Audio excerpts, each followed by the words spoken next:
A reading from the Holy Gospel according to Luke.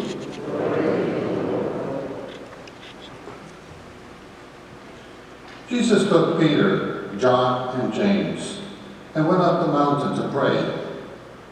While he was praying, his face changed in appearance, and his clothing became dazzling white. And behold, two men were conversing with him, Moses and Elijah, who appeared in glory and spoke of his exodus that he was going to accomplish in Jerusalem. Peter and his companions had been overcome by sleep, but becoming fully awake, they saw his glory and the two men standing with him. As they were about to part from him, Peter said to Jesus, "Master, it is good that we are here. Let us make 3 tents, one for you, one for Moses, and one for Elijah." But he did not know what he was saying. While he was still speaking, a cloud came and cast a shadow over them, and they became frightened when they entered the cloud. Then, from the cloud came a voice that said, "This is my chosen son. Listen to him." After the voice had spoken, Jesus was found alone. They fell silent, and they did not at that time tell anyone what they had seen. The Gospel of the Lord.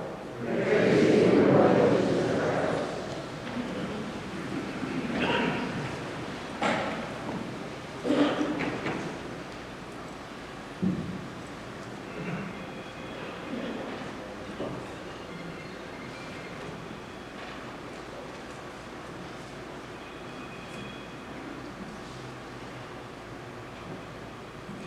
Good evening.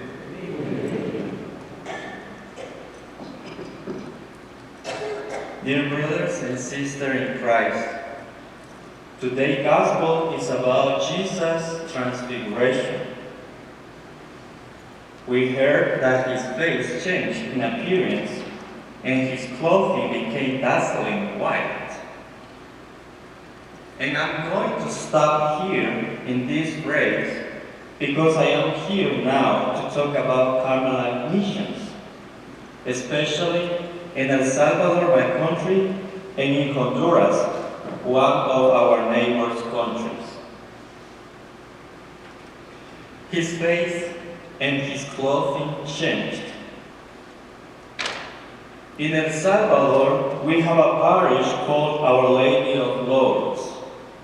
It is located in the rural area outside of San Salvador, the capital. This rural area is home to hundreds of poor farming people and a danger place because of gangs. This is a sad reality, especially for those young people who want to have a better future.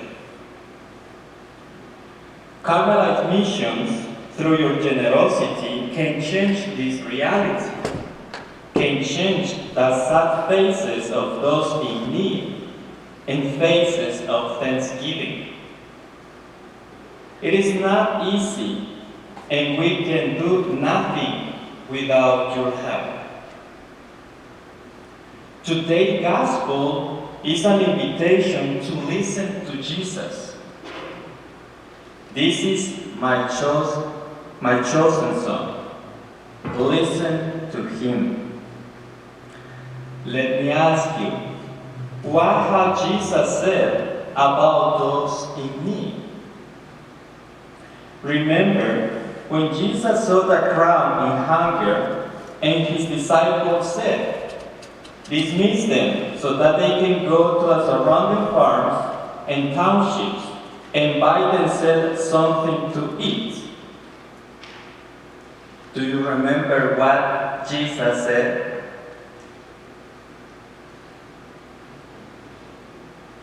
Give them some food yourselves.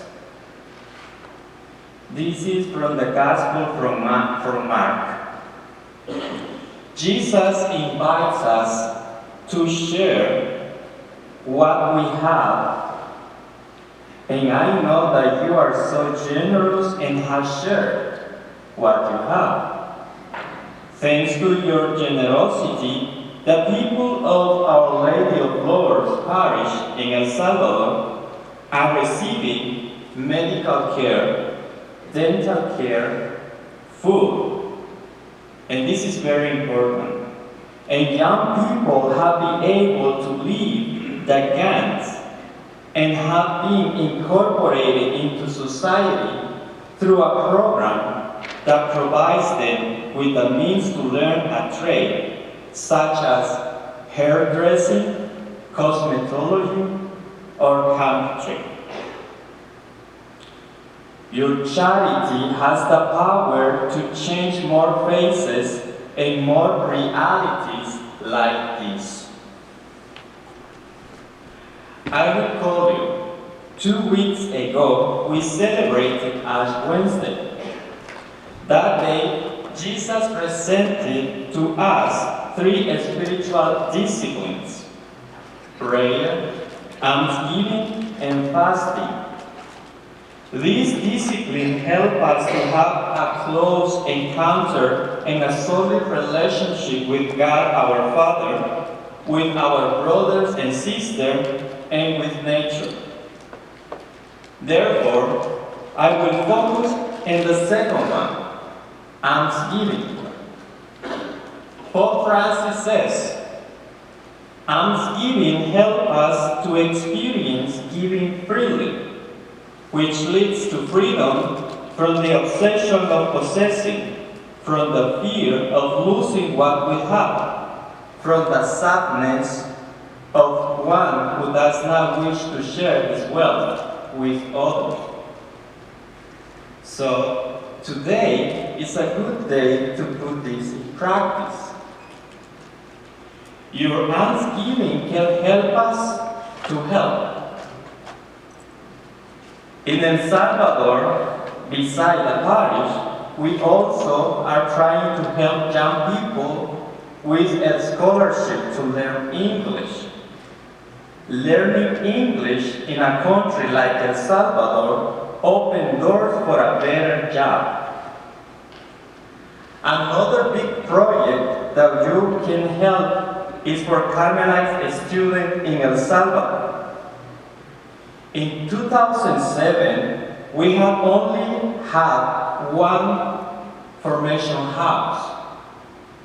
However, due to the increase of vocation in 2020, we felt the need to open another house. Today, we have 2 formation houses in El Salvador. Bartolomé Chiverta House. In that house, there are 14 young men who are initiating their formation for priesthood. And the other one is San Alberto of Jerusalem house. There are 9 young people who are closer for the priesthood ordination. Your help contributes to each one of these vocations. I have to tell you that in El Salvador on January 29th, 3 new priests were ordained and 3 new deacons, of which I was one. After the ordination, we were sent to different countries to serve. One of the priests were sent to Peru. The other one were sent to Honduras, and the other one were sent to Joliet, Illinois. The deacons were sent, one to Mexico, the other one Phoenix, Arizona, and myself were sent here in Fairfield, California. All of this is possible thanks to you. But we are out of El Salvador too. Carmelites also have a parish in Honduras. It is a place of indigenous people who are in need. They are agricultures, and their job is not enough to provide them a decent life. Through your support and help, we can make a difference in their lives. And as I said in the beginning, you can change their faces and their clothing can become dazzling white as Jesus on the mountain. On behalf of Carmelites Mission, I would like to thank you for all your help, for those who help us through their prayers and donations. Without them, we will not be able to keep these missions ongoing. Please keep us in your prayers, and we will keep you in ours. So here is the important part of the whole formula. If you want to help us, there is going to be a second collection for Carmelites Mission to keep supporting this kind of projects in El Salvador, but also in Honduras, Mexico, and Peru. Thank you in advance for all your generosity and for help us to help.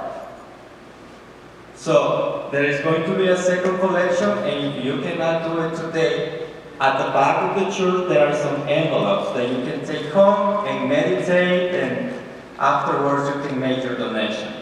But thank you so much for your generosity.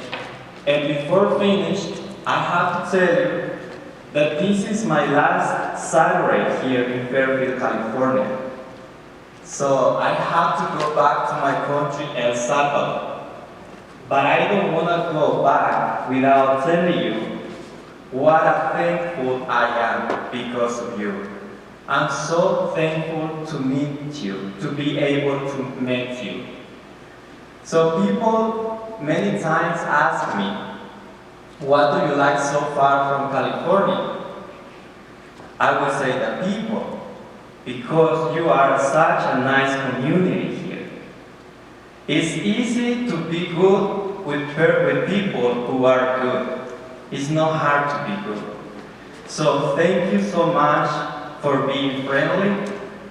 Thank you so much for your warm welcome.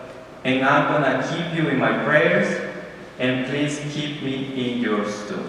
Thank you so very much.